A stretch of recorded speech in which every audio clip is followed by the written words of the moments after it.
Assalamualaikum warahmatullahi wabarakatuh. Ya, kita perjalanan di jalan Mericang ke arah timur, atau orang menyebutnya yaitu jalan Kedung Munduraya, dari arah barat menuju ke arah timur. Ya, puasa atau Ramadan.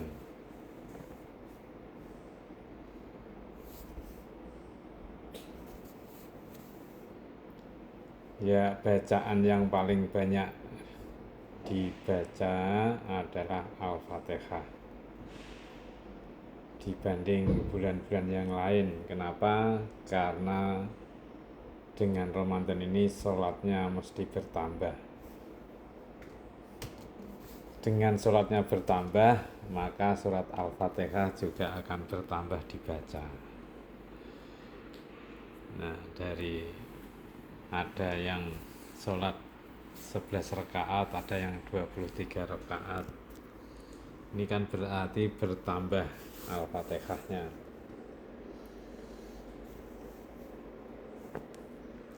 Nah, di dalam surat Al-Fatihah itu ada ayat yang terpenting, yaitu ihdinas siratal mustaqim, siratal ladzina an'amta alaihim ghairil maghdubi alaihim waladdallin.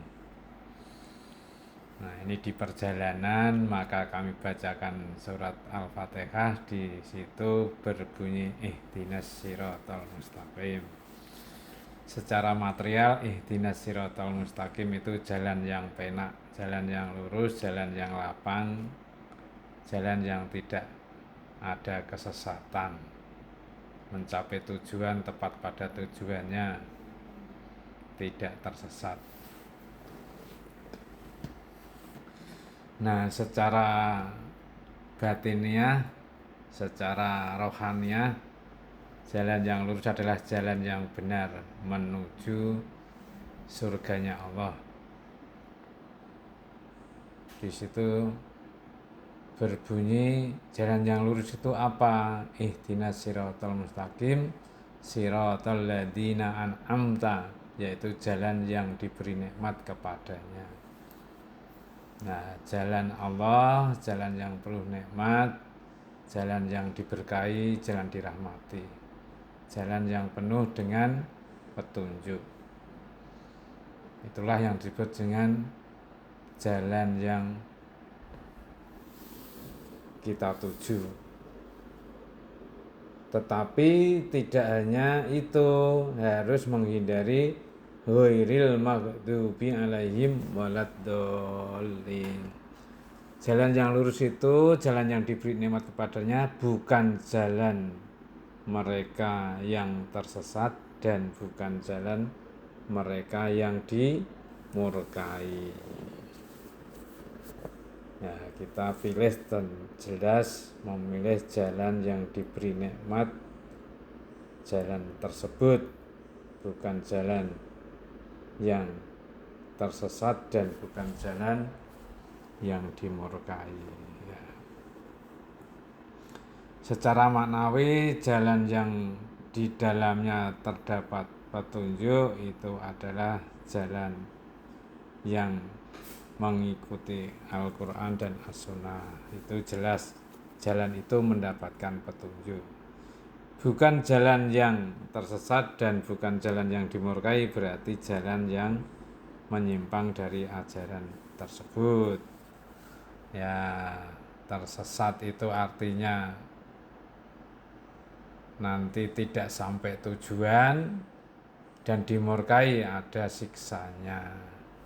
Maka itulah doa yang terpenting bagi kita, supaya kita tidak termasuk golongan orang-orang yang tersesat dan tidak termasuk golongan orang-orang yang dimurkai. Itulah kenapa Al-Fatihah itu menjadi wajib dibaca. Yang lainnya tidak usah membaca, tidak apa-apa bacaan sunnah. Jadi hanya takbir, kemudian tidak baca apa-apa, takbir tidak baca apa-apa. Nah itu masih sah sholatnya, yang penting ada Al-Fatihahnya itu. Ternyata di akhir surat Al-Fatihah itu sangat penting maknanya. Walaupun tidak boleh dibaca hanya surat dari ihdinas siratal mustaqim siratal ladzina an'amta 'alaihim ghairil maghdubi 'alaihim waladdallin, tapi harus diawali Bismillahirrahmanirrahim. Alhamdulillahi rabbil alamin.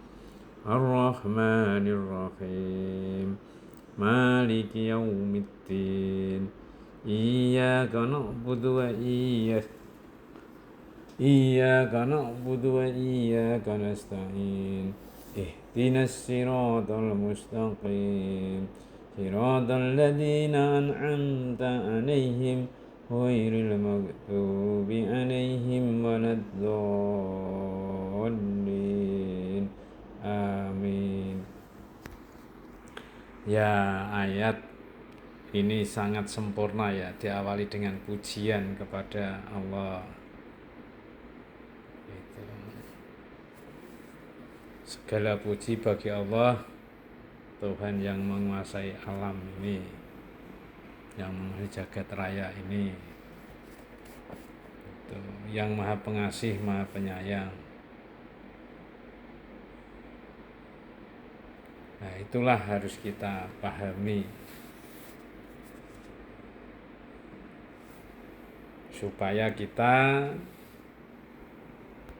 sholat kita itu inna sholati wa nusuki wa mahyaya wa mamati lillahi rabbil alamin. Sholatku ini untuk hidupku, untuk matiku. Itulah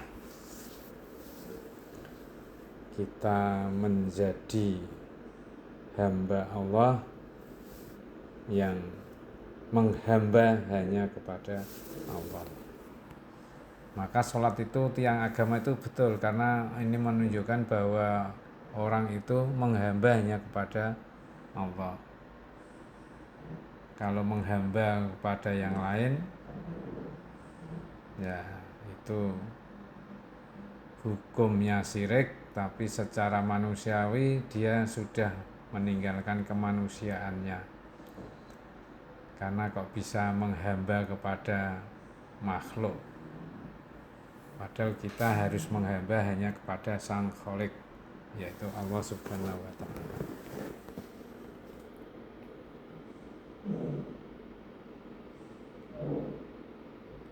Maliki yaumiddin.